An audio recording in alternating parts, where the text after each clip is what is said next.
Magandang hapon, ngayon po ay araw ng Martes, August 29, 2023. Update po muli sa lagay ng panahon. Ilang lugar sa Luzon ang isinilalim pa rin po sa tropical cyclone wind signal number 3, 2 at 1 dahil sa bagyong Goreng. Base sa forecast track ng Pag-asa, bukas posibleng dumaan malapit o maglandfall sa Batanes ang nasabing bagyo.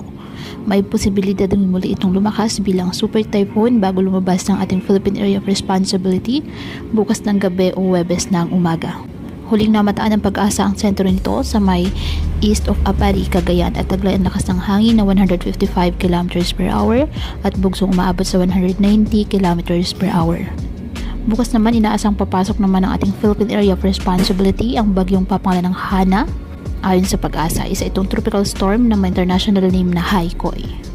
Ngayong araw, makakaranas pa rin po ng mga pag-ulan ang iba't ibang bahagi ng ating bansa.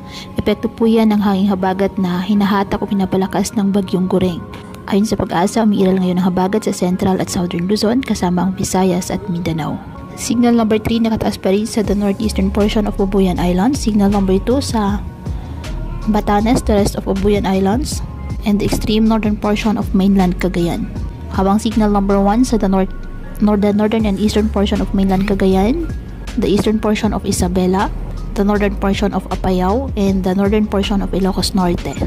Kaya pinapayuhan ng ating mga kababayan na may maingat at maging alerto po sa mga posibleng pagbaha at pag-uho ng lupa at ugaliin na magdala palagi ng payong o kahit anumang panangga sa ulan sa tuwing lalabas ng ating mga tahanan.